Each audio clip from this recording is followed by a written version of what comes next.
sobre la economía celestial. La economía celestial. ¿Sabe? Dios, que es el creador de todas las cosas, Él ha dejado una manera de poder hacer que las cosas se multipliquen. Y para eso el Señor ocupa algunos elementos. Dentro de los elementos que el Señor utiliza para que haya multiplicación es la siembra. Entonces, para sembrar, nosotros tenemos que tener semilla. Cuando nosotros colocamos la semilla en la tierra, o sea, tenemos que tener un terreno y tenemos que tener semilla. Nosotros depositamos la semilla lleva una parte externa que nosotros conocemos como cáscara y luego por dentro lo interno es la almendra. Ahora, se siembra la semilla, se coloca en el terreno, en el campo, y viene la tierra y comienza a hacer su trabajo junto con la semilla. Le da calor, le da humedad, la cáscara se desprende y germina la semilla, y esa semilla empieza a crecer hasta que llegue el momento que comienza a florear y a espigar cuando ya está preparada para dar los frutos. Entonces, la semilla sabe hacer su trabajo, pero también el terreno hace su trabajo. Así que en la economía celestial también se parece a esta parte como la que yo le estoy mencionando en esta introducción. Vamos a leer en el Evangelio de San Marcos, en el capítulo 4, versículo 24, y vamos a llegar al versículo 34. 24-34. Luego agregó: presten mucha atención a lo que oyen. Cuanto más atentamente escuchen, tanto más entendimiento les será dado, y se les dará aún más. A los que escuchen mis enseñanzas se les dará más entendimiento, pero a los que no escuchan se les quitará aún lo poco que entiendan. Parábola de la semilla que crece. Jesús también dijo: el reino de Dios es como un agricultor que esparce semilla en la tierra. Día y noche, sea que él esté dormido o despierto, la semilla brota y crece, pero él no entiende cómo sucede. La tierra produce las cosechas por sí sola. Primero aparece una hoja, luego se forma la espiga y finalmente el grano madura. Tan pronto como el grano está listo, el agricultor lo corta con la hoz porque ha llegado el tiempo de la cosecha. Jesús dijo: ¿cómo puedo describir el reino de Dios? ¿Qué relato emplearé para ilustrarlo? Es como una semilla de mostaza sembrada en la tierra. Es la más pequeña de todas las semillas, pero se convierte en la planta más grande del huerto. Sus ramas llegan a ser tan grandes que los pájaros hacen nidos bajo su sombra. Jesús empleó muchas historias e ilustraciones similares para enseñar a la gente, tanto como pudieran entender. De hecho, durante su ministerio público nunca enseñó sin usar parábolas, pero después, cuando estaba a solas con sus discípulos, les explicaba todo a ellos. Amén. Vea, no desechemos las cosas pequeñas. Yo me recuerdo que cuando estábamos pequeños, todos mis hermanos, mi mamá siempre trabajaba en el negocio. Entonces ella iba al mercado municipal con un canasto Esos canastos eran hechos de bambú. Y bueno, eran tejidos y en ese canasto ella colocaba la mercadería que llevaba al mercado todos los días. Y cuando nosotros salíamos de la escuela, a veces llegábamos al lugar donde ella tenía el puesto para la venta. Y era pues un canastito pequeño en el que ella vendía. Pasa el tiempo y bueno, ella comenzó a salir de Santa Ana a comprar acá a San Salvador. Eso era para nosotros un acontecimiento porque había que salir como levantarse a las 4 de la mañana, estar abordando el bus a las 5 de la mañana y bueno, el bus valía 60 centavos desde Santa Ana hasta San Salvador, pero ese bus venía parando en todos los pueblos y en todas las villas y todos los cantones que habían alrededor de esa carretera. Y bueno, se tardaba alrededor de casi 2 horas en llegar desde Santa Ana a San Salvador. Y pues había un bus que le llamábamos directo. Nosotros lo conocíamos como el TUDO, Transportes Urbanos Directos, algo así, no me recuerdo cuál, directos de Occidente, algo así era, TUDO. Entonces ese bus valía 1 colón, pero tener 1 colón en ese tiempo era bastante dinero. Así que nosotros nos veníamos y nos íbamos en el de a 60 centavos. Y bueno, empezó ella a comprar mercadería en San Salvador. Y bueno, el negocio le empezó a crecer. Pasa el tiempo, un cierto tiempo, y ella comenzó a viajar a comprar a Guatemala. Le quiero hacer una aclaración. Mi mamá había estudiado hasta 2º grado, o sea que no tenía muchos estudios. Le costaba leer, escribir también, pero aprendió a hacer cuentas. Ella no necesitaba calculadora ni nada, ella rápido sacaba las cuentas. Entonces, eso era lo que ella necesitaba para hacer su trabajo y su negocio. Y bueno, comenzó a viajar a Guatemala y le fue mejor. Y cuando ya ella estuvo cierto tiempo de ir y venir, pudo comprar su primer carro. Tuvimos el primer carro. Nosotros nos sentíamos realizados porque ya nosotros ya no éramos de bus, no que andábamos en un carro, pero el carro no era muy nuevo, pero era un gran logro. Pasa el tiempo, ella siguió yendo y viniendo y ya empezó a viajar por todo lo que era El Salvador. Íbamos a La Unión desde Santa Ana, San Miguel, Morazán, viajábamos por Cojute, Usulután, San Vicente, creo que a Chalate casi no, pero íbamos a Sonsonate, a Huachapán. Entonces prácticamente por todo el territorio. Y bueno, luego ella compró un carro, pero ya del año. Y bueno, cuando ya tenía ese carro del año, era un Volkswagen, pero era un Volkswagen full extra.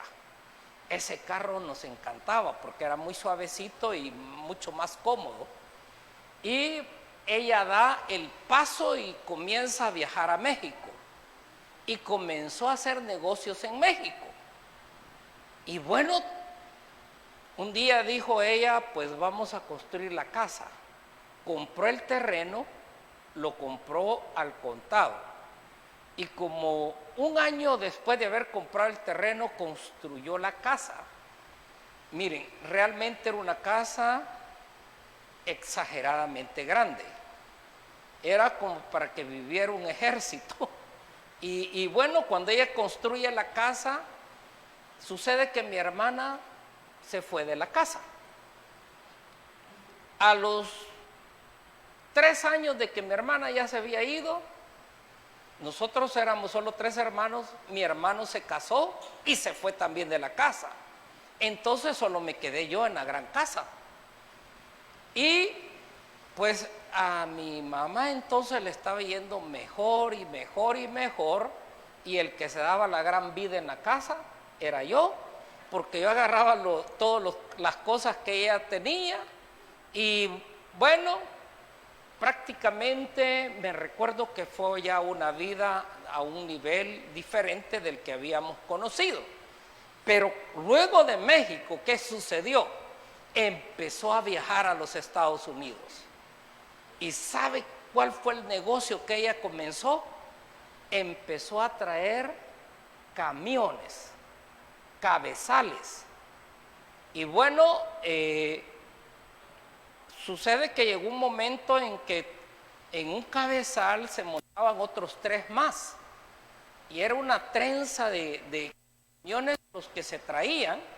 Y empezó a viajar de El Salvador a los Estados Unidos.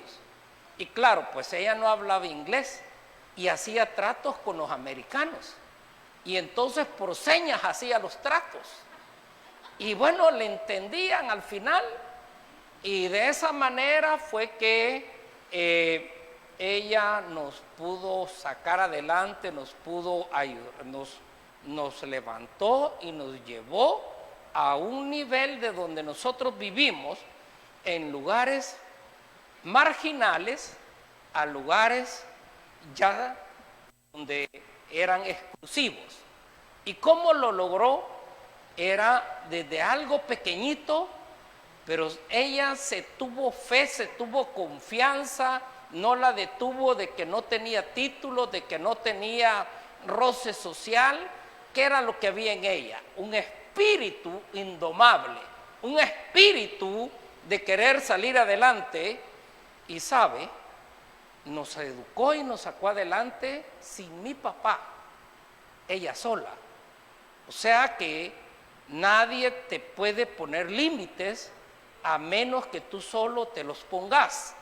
No podemos menospreciar lo pequeño, porque de lo pequeño puede salir algo grande. Todo es como tú te tengas fe y confianza y creas en ti mismo.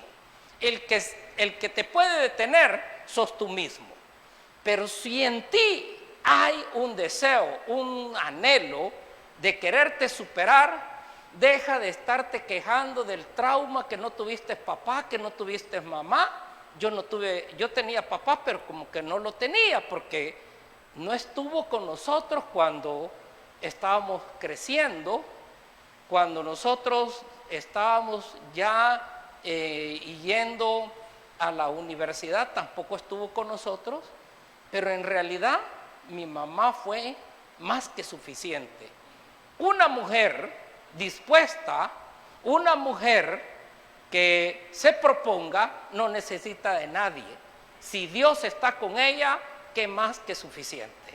Entonces también yo me recuerdo que cuando yo iba a la escuela, mis compañeros llegaban con sus padres para ir a recibir las notas, y habían reuniones de padres de familia, y a mí nunca me representaban porque mi mamá o andaba de viaje o estaba trabajando, total que nunca llegaban. Pero el colmo era que ni siquiera recoger el certificado podían llegar. Entonces yo empecé a sentir un resentimiento con mi papá y dije, bueno, por culpa de él yo siempre estoy solo. Y bueno, crecí, pero yo conocí al Señor. Y cuando conocí al Señor, yo tomé una decisión. Y la decisión que yo tomé fue perdonar a mi papá. Y dije, bueno, yo lo perdono y me olvido de todo lo que yo antes pensaba y creía, y no lo voy a estar utilizando como una excusa para no superarme. el Señor no te va a cicatrizar el corazón.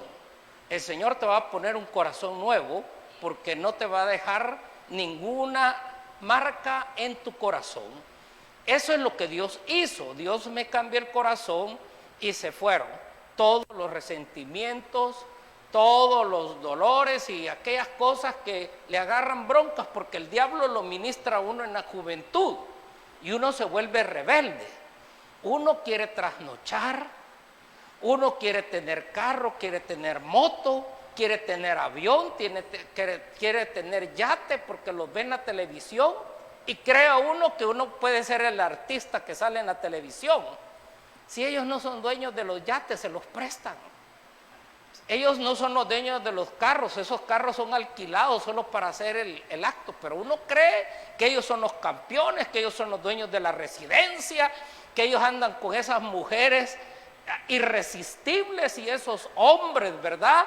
Que cualquier mujer se rinde delante de ellos, pero eso es pura vanidad y no son cosas reales, todos son montajes, hasta que uno se decide a tomar una posición, su vida, su verdad, y decide uno o se queda amargado o se queda quejando, o dice uno, le voy a dar adelante, voy a dejar los remordimientos, voy a dejar los dolores, voy a dejar todas esas cosas que han estado queriéndome detener, y yo voy a ver por mi futuro. Y bueno, esas son decisiones personales que uno toma, y cuando uno llega a los pies del Señor, el Señor nos hace la carga fácil, el Señor nos hace ligera. También dice, mi yugo es fácil y mi carga es ligera.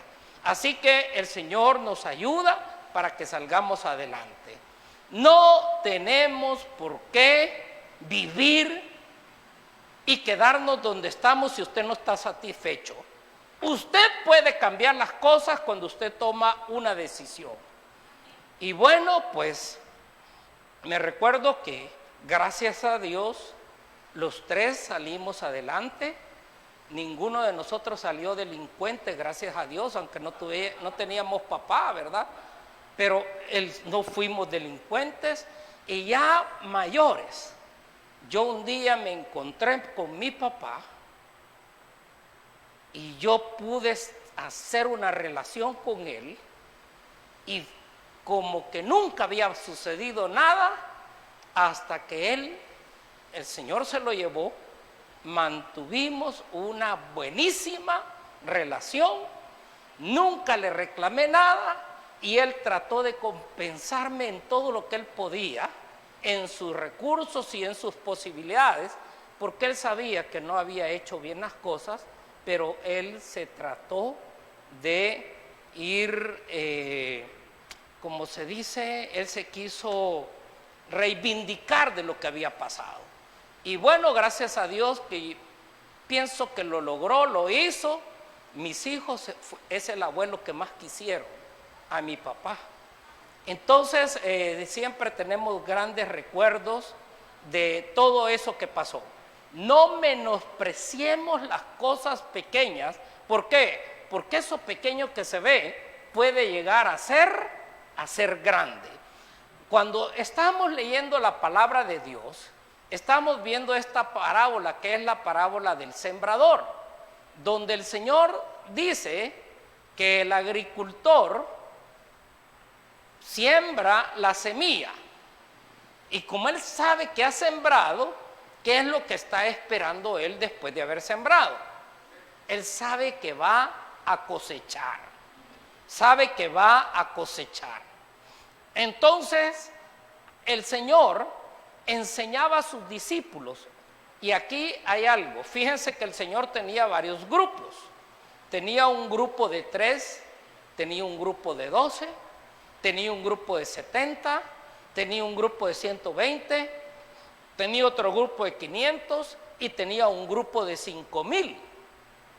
Pero cuando él estaba con los 5,000, él daba las enseñanzas, pero les enseñaba por parábolas.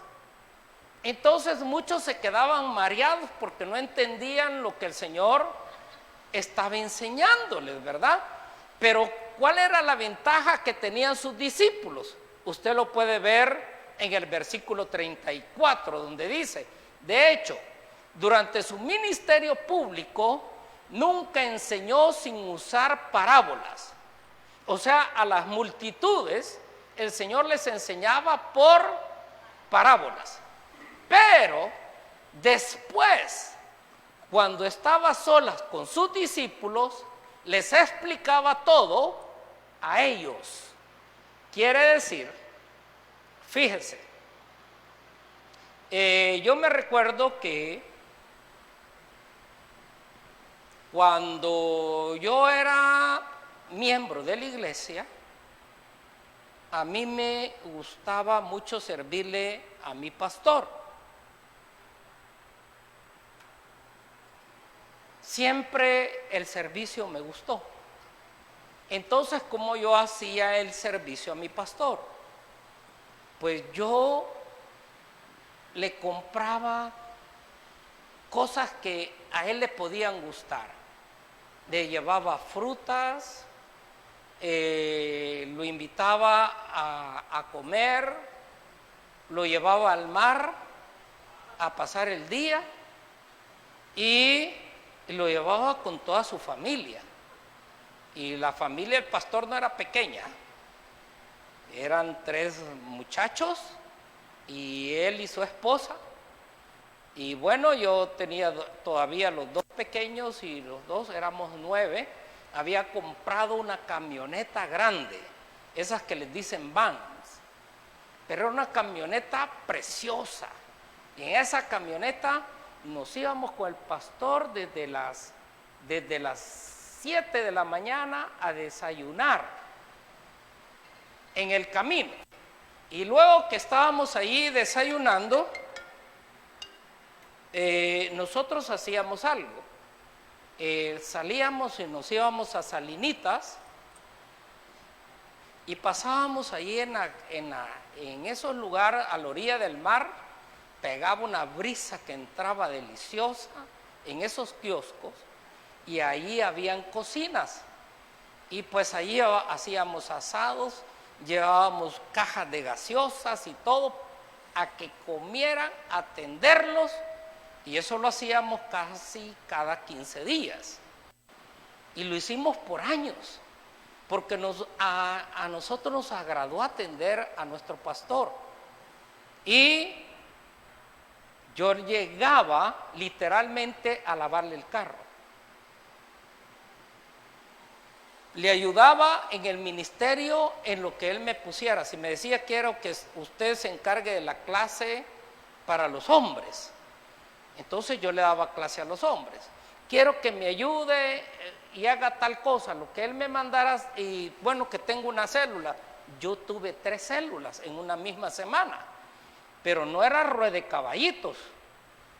Eran 3 grupos diferentes, porque hay unos que yo tuve aquí en células, que hacían una célula, lo único que cambiaban era de sede, pero andaban llevando los mismos por todos lados. Entonces realmente en números de células crecíamos, pero en miembros no, porque eran los mismos que andaban por todos lados.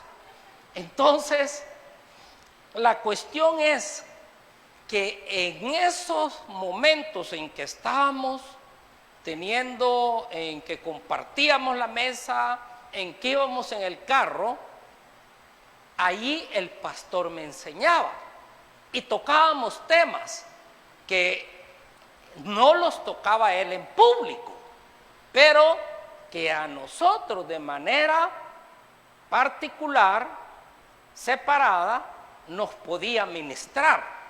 Y fue de esa manera que fuimos aprendiendo y aprendiendo y conociendo más. Ahora, ¿qué era lo mejor después de tener las reuniones grandes? Las reuniones pequeñas. ¿Por qué? Porque luego que Jesús le había enseñado a las multitudes, entonces les enseñaba la esencia. ¿A quiénes? Al grupo pequeño. Entonces, ahí es donde se aprende más. Ahí es donde usted puede preguntar. Ahí es donde se disipan algunas dudas que uno puede tener. Entonces, las mejores reuniones no son las reuniones grandes, sino que son las reuniones pequeñas. Ahora, vamos a seguir y vamos a leer el siguiente pasaje que tenemos preparado para esta noche. Y vamos a ver, me parece, Génesis, ¿verdad? Génesis 8:20. Luego Noé construyó un altar al Señor y allí sacrificó como ofrendas quemadas los animales y las aves que habían sido aprobados para este propósito. Al Señor le agradó el aroma del sacrificio y se dijo a sí mismo: nunca más volveré a maldecir la tierra por causa de los seres humanos, aun cuando todo lo que ellos piensen o imaginen se incline al mal desde su niñez. Nunca más volveré a destruir a todos los seres vivos. Mientras la tierra permanezca, habrá cultivos y cosechas, frío y calor, verano e invierno, día y noche. Amén. Vea usted el poder y la importancia de la semilla. El Señor le dijo a Noé que construyera un arca. No le dio ni un cheque, no le dio recursos para hacerla, le dio la palabra. Y Noé comenzó a levantar el arca. Ahora, ¿cuántos años se tardó Noé en construir el arca? 120 años construyendo el arca. Imagínense, era un barco que prácticamente se llevaba 150 metros de largo y por lo menos de alto se llevaba 800 metros de altura, y todo lo construyó él a pura madera. Y como solo él creía en ese proyecto, él se metió a trabajar.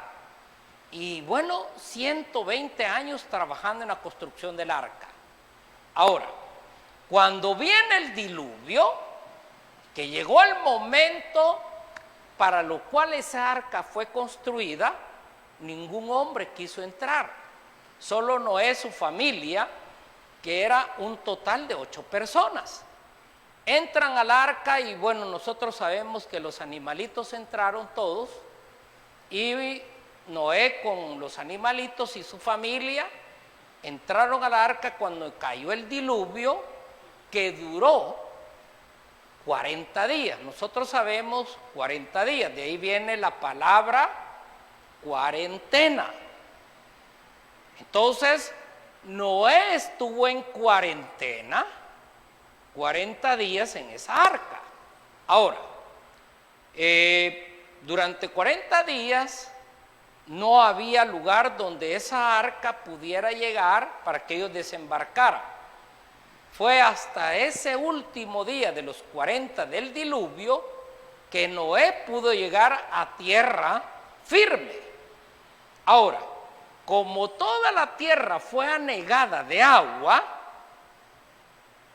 ¿qué pasó con todo lo que estaba hecho? Si miren, si aquí en El Salvador hace como un poco más de un mes cayó como 3 horas de lluvia y se llevó un montón de casas y los carritos como que eran de papel, se los llevó al río. ¿Se imagina usted una lluvia sin cesar de 40 días? ¿Qué era lo que estaba sucediendo? Era una catástrofe. Entonces, ¿qué pasó cuando Noé desembarcó? Encontró una tierra, no era un jardín del Edén, era una destrucción completa. Se había lavado todos los bosques, se había terminado, le entregó la tierra a Noé el Señor, pero acabada, terminada, no había nada, sino que había trabajo que hacer. Pero cuando Noé baja del arca, ¿cuál fue su primera actitud? ¿Cuál fue su primera acción? Construyó un altar al Señor. O sea, dijo, este es el momento propicio para una acción de gracia. Vea, si en su casa ya tenemos 6 meses de estar en esta pandemia, no ha sido tocado, usted ya debería haber realizado no menos de unas 4, por lo menos, acciones de gracia. ¿O está esperando que le llegue una plaga para hacerlo? El milagro que Dios ha hecho, que no le ha dado nada, no le ha sucedido nada, y por eso usted debería estar contento y alegre. Ay, pero no he podido salir. Ay, pero no he podido ir a comer pizza, pero no he comido campero. Ay, que no sé qué. Ya vas a ir a comer de todo eso, hombre. Pero ahorita el Señor te ha guardado, te ha mantenido con vida. Has visto cómo han caído, como dice la palabra, 1000 a tu diestra y 10,000 caerán 1000 a tu diestra y 10,000, ¿verdad? Mas a ti no te alcanzarán. Y si no te ha llegado nada, ni plaga ha tocado tu morada, levanta tus manos y dale la gloria, la honra a Dios, porque Él te ha sostenido. Y si no te han echado el trabajo, dale gracias a Dios también. ¿A cuántos les han quitado el trabajo? Tenés trabajo, no te ha llegado plaga y has comido, hasta de peso has subido, y entonces, ¿por qué no le vas a levantar una ofrenda al Padre Eterno por todo lo que te ha bendecido, por todo lo que te ha guardado, por todo lo que te ha ayudado? ¿Qué hizo Noé? No dijo, yo tengo que ser agradecido con él. Vino a él, baja del arca, y de los animales que él llevaba, agarró la ofrenda. Y dice que la quemó. Y Dios se la recibió. Porque mire, cuando usted da una ofrenda en tiempos difíciles, esa ofrenda es una ofrenda extrema. No es una ofrenda común, es una ofrenda donde usted está dando de su sacrificio, de su necesidad. Pero usted sabe que usted está volcando su corazón delante del altar del Todopoderoso, que nos ha sostenido y que nos ha ayudado y que nos ha guardado en el hueco de su mano, y de ahí nadie nos ha podido arrebatar, y podemos alabarle y podemos glorificarle y podemos ver un futuro y poder decir gracias, Señor, porque nos has dado la vida. Hay un momento donde dice el Señor, ¿y por qué se afanan ustedes? Se afanan por la comida, se afanan por la bebida, se afanan por el vestido. ¿Y acaso no es más la vida que el vestido? La verdad que cuando alguien está muerto, que le pongan un vestido de diseño, ¿y de qué le importa? Pues, ¿y qué va a agradecer? Lo más importante que Dios le ha dado a usted es la vida. Y cuando uno no está agradecido con el Señor, sino que está en rebelión con Dios, vea, eso es porque uno no entiende todo lo que el Señor ha hecho por usted y ha invertido por usted. Lo que está pasando y usted está viviendo es pasajero. Me recuerdo que cuando yo estaba en la adolescencia, yo miraba algunas cosas. Estoy predicando, así que por favor dejen de llamar.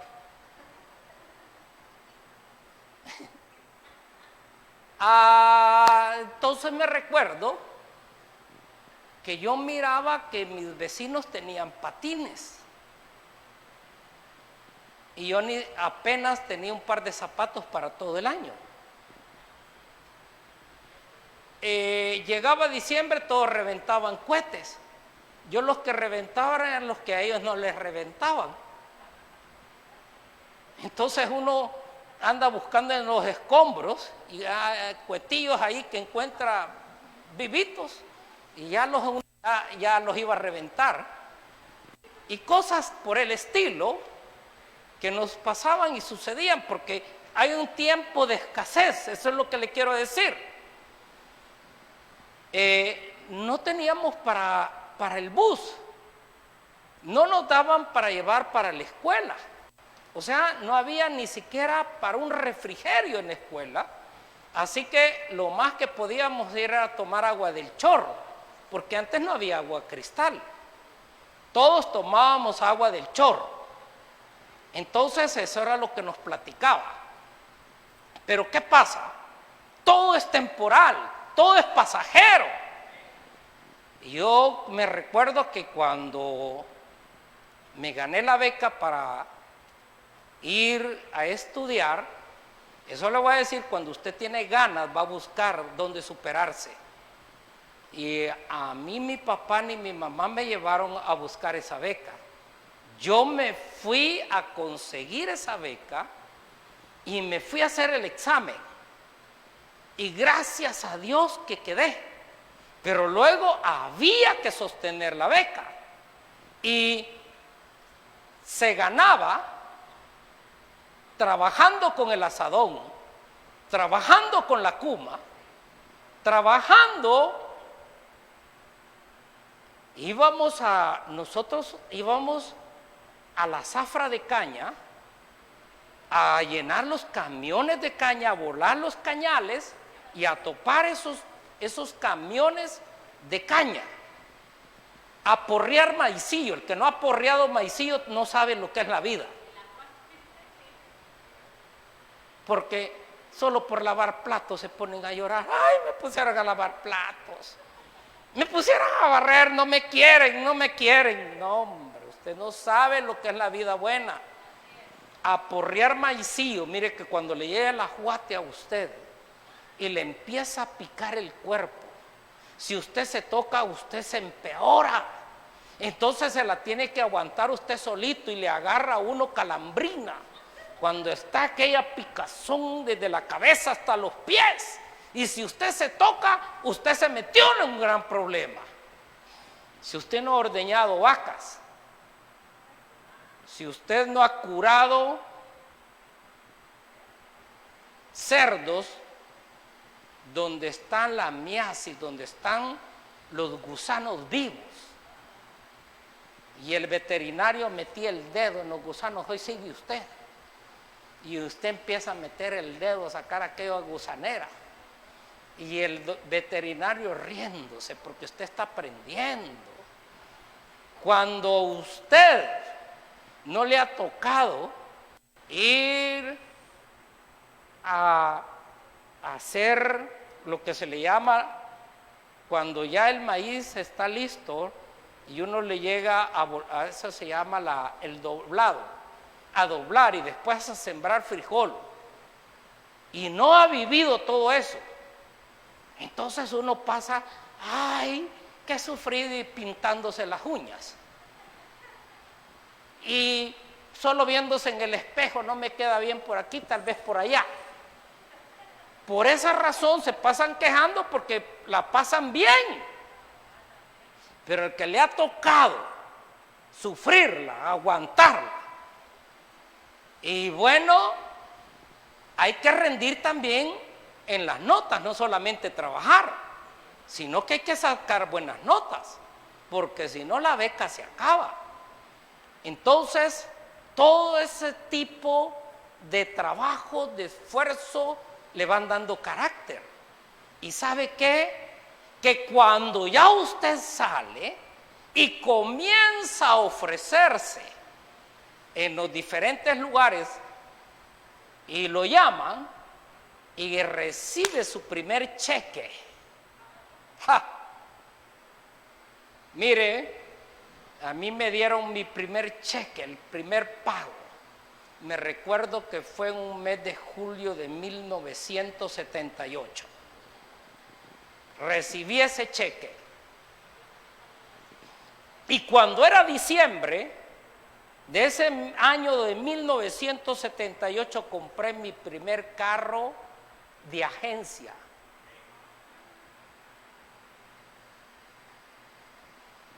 Podía tomar vacaciones, ir a los mejores almacenes a comprarme la ropa que yo quería. Deje de chillar, de llorar, trabaje, esfuércese y va a llegar a estar en lugares que usted siempre ha querido. Pero ¿quién tiene que proponerse y disponerse? Deje de estar pidiendo, exíjase usted, dé lo que usted tiene, haga lo que usted puede, porque dentro de usted el Señor ha puesto un potencial. El Señor ha puesto algo grande que usted ni siquiera sabe que hay en usted. Y usted se puede dar los viajes. Usted se puede comprar la ropa que usted quiera. Usted puede llegar a tener el carro que usted quiera, la casa que usted quiera, hacer y comer las cosas que a usted le gusta, pero no es lo mismo. No es lo mismo que usted pase solo extendiendo la mano y pidiendo y exigiendo y de haragán y sacando notas chafosas. Siquiera fuera 10, 10, 10, 10, 10, 10. Entonces ese que saca 10, 10, 10, 10, 10 se lo va a llevar la NASA, ¿verdad? Pero sacando 6, 6, 6 como que es anticristo y pidiendo grandes cosas, no, hombre. Entonces, hermano, usted tiene que ver que Dios en usted ha depositado algo grande, pero ¿qué es lo que tiene que ver dentro de usted? Gratitud. Nada es para siempre, todo es temporal. Nosotros vivimos en mesón. Alguien va a decir, pero es que ¿dónde vivimos? Sí, vivimos en la calle Sin Ley. ¿Se imagina el nombre? La calle Sin Ley. Gracias a Dios salimos de ahí, nos superamos y pudimos darle a nuestros hijos educación aún fuera del país. Esos que vivieron en la calle Sin Ley, pero ¿qué había en nosotros? El espíritu que nos infundió nuestra mamá, un espíritu guerrero, un espíritu de esfuerzo, alguien que no se rindió. Ese espíritu nos lo fue transmitiendo, lo tomamos y ahora nosotros le podemos dar testimonio que el Señor nos fue bendiciendo porque tuvimos buena actitud y esa buena actitud da sus frutos. Y ¿sabe qué? Ser agradecido. Cuando usted sea invitado en una mesa, no caiga lagartado, porque hay gente que cree que ya no va a volver a comer y llena el plato. Y la gente se está fijando que usted está de alagartado. Sea acomedido, no sea así, porque esas son malas costumbres. Si lo invitan, sea servicial. ¿En qué puedo ayudar? El que se presta es bien recibido, es bien visto en donde llega. ¿Por qué? Porque se va ganando con sus buenos modales a la gente. Entonces, ¿qué es lo que Noé hizo cuando vio el gran milagro que Dios había hecho? De haber preservado su vida y haberle heredado, ¿sabe qué? La tierra completa. El Señor le entregó en herencia a Adán la tierra completa porque ya no habían habitantes en la tierra. ¿Y qué hizo Adán? Inmediatamente dijo, esto se merece una acción de gracias. Mire, si usted está íntegro, si su familia está completa, si tiene trabajo, ha tenido comida, no se ha enfermado, ni siquiera estornudado, ¿no cree que Dios se merece que usted le haga acción de gracias y que esté alabando a Dios y glorificando a Dios. No esté esperando esa plaga, usted está esperando lo que el Señor va a hacer, porque algo grande va a explotar, algo grande Dios tiene para usted, algo grande Dios va a manifestar, pero usted tiene que estar dispuesto a eso y ser agradecido con Dios. Vea, estamos hablando acerca de la economía celestial. Vamos a ver Amós capítulo 9, versículo 13. Llegará el día, dice el Señor, en el que el grano y las uvas crecerán más rápido de lo que puedan ser cosechados. Entonces los viñedos en las terrazas de las colinas de Israel destilarán vino dulce. Amén. Usted ve que el Señor está dando una palabra, ¿verdad?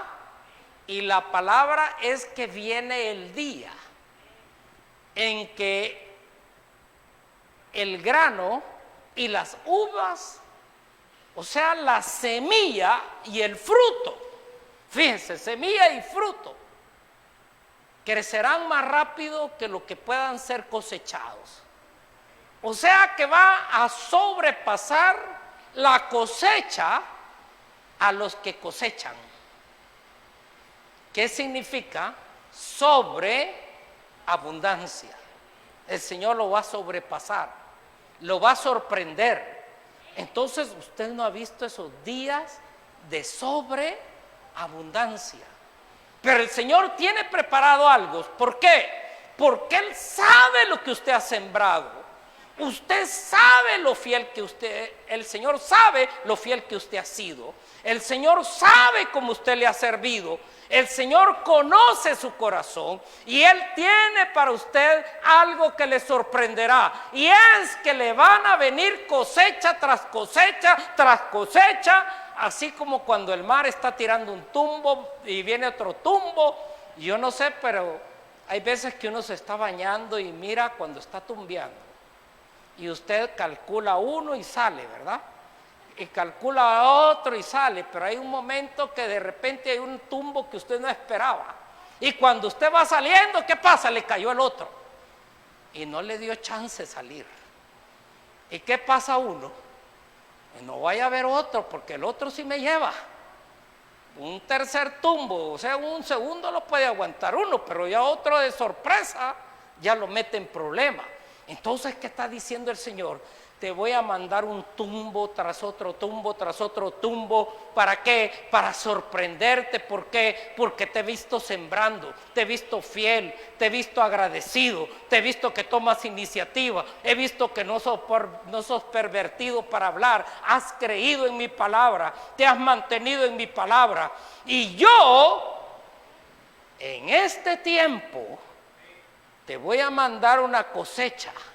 Y dice que esa cosecha va a ser que va a crecer tan rápido que no va a poder ser cosechada. Entonces los viñedos en las terrazas de las colinas de Israel destilarán vino dulce.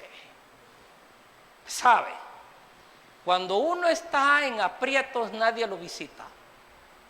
Pero cuando uno está en abundancia le sobran las visitas. Los que se habían olvidado de usted van a decir, ahí hay viñedos, ahí se come bien, ahí cocinan rico, ahí atienden bien. Entonces van a empezar, los que se alejaron van a empezar a quererse acercar. Y usted no va a estar solo, siempre va a haber gente con usted. ¿Por qué? Porque donde está la bendición la gente quiere estar. Donde está la situación difícil, la gente dice, mejor me alejo porque no vaya a ser que se me pegue. Amén. Entonces, mire cómo son las cosechas celestiales. Ahora, vamos a ir concluyendo. Y dice la palabra de Dios así. Lucas 9, 3 al 5. les dio las siguientes instrucciones: no lleven nada para el viaje, ni bastón, ni bolso de viaje, ni comida, ni dinero, ni siquiera una muda de ropa. Por todo lugar que vayan, quédense en la misma casa hasta salir de la ciudad. Y si en algún pueblo se niegan a recibirlos, sacúdanse el polvo de los pies al salir para mostrar que abandonan a esas personas a su suerte. Amén. ¿Sabe? El Señor dice que usted y yo somos la luz y la sal de la tierra. Y dice que Él envió a sus discípulos y les dice: no lleven nada. Y ellos hicieron caso, no llevaron nada. ¿Y qué sucedió? Cuando regresaron, ¿cuál fue el testimonio que ellos dieron? Que no les había hecho falta nada. Vea, ¿le ha faltado algo a usted en esta pandemia? Milagrosamente hemos tenido. Dios ha suplido, Dios ha proveído. ¿Por qué? Porque a nosotros nos pudieron haber sorprendido, pero al Señor no lo sorprendieron. Él suplió, Él ha proveído y no nos ha desamparado y no nos ha dejado. Vamos a ver en Lucas 22, ¿verdad? Leamos 22, ahí. 35 y 36. Entonces Jesús les preguntó: cuando los envíe a predicar la buena noticia y no tenían dinero, ni bolso de viaje, ni otro par de sandalias, ¿les faltó algo? No respondieron ellos. Pero ahora les dijo: tomen su dinero y un bolso de viaje, y si no tienen espada, vendan su manto y compren una. Amén. ¿Les faltó algo? Les dijo el Señor cuando no llevaron nada. ¿Qué contestaron ellos? No, respondieron ellos. No nos faltó. ¿Por qué? Porque lo que usted ha sembrado, usted ha estado cosechando. Dios no lo ha dejado porque Él sabe que usted ha sembrado en el reino de Dios. Y el que ha sembrado está en su cosecha. ¿Y sabe qué? Que el Señor dice: te voy a sorprender porque te voy a dar una cosecha de todo lo que has sembrado, que te va a sobrepasar tu capacidad de poderla almacenar. Fíjese, problemas para cosechar, porque hay que tener graneros más grandes, hay que tener una logística más preparada, y el Señor va a sorprender con la abundancia. Entonces, esto tiene que ver con las finanzas celestiales. El Señor se encargará, se ha encargado y seguirá con usted. No le dejará, pero sepa que si usted está vivo, tiene su familia íntegra, haga acción de gracias al Señor. No espere más y diga: Señor, tengo que agradecerte. Me estoy tardando, me estoy haciendo el desentendido. Es necesario que yo te agradezca por todo lo que, y reconozca que tú me has guardado y que tú me has suplido. Bendito sea el Señor. Vamos a orar, le vamos a dar gracias a nuestro Padre. Señor, te doy las gracias por este tiempo en el cual hemos compartido tu palabra. No debemos menospreciar lo poco, porque de ahí suceden y pasan cosas grandes. Señor, el que en lo poco te ha sido fiel, tú lo vas a colocar en lo mucho.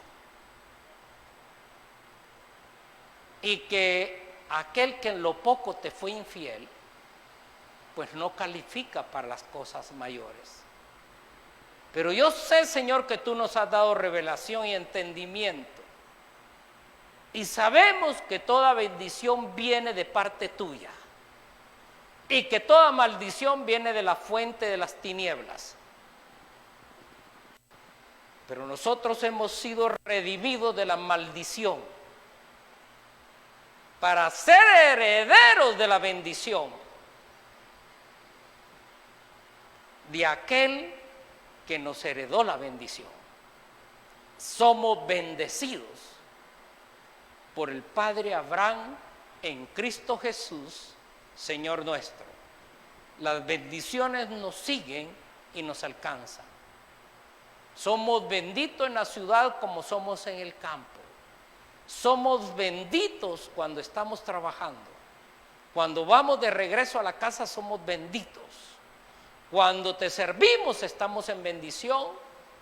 Y Señor, tú bendices lo que hacemos y tú prosperas lo que hacemos. Y las bendiciones celestiales se manifiestan en nuestras vidas. Te damos gracias por todo y la honra y la gloria sean para tu Hijo Jesús. Amén y amén. Bendigo a todos, que Dios les bendiga y nos vemos el día de mañana. Hasta pronto. Bendiciones.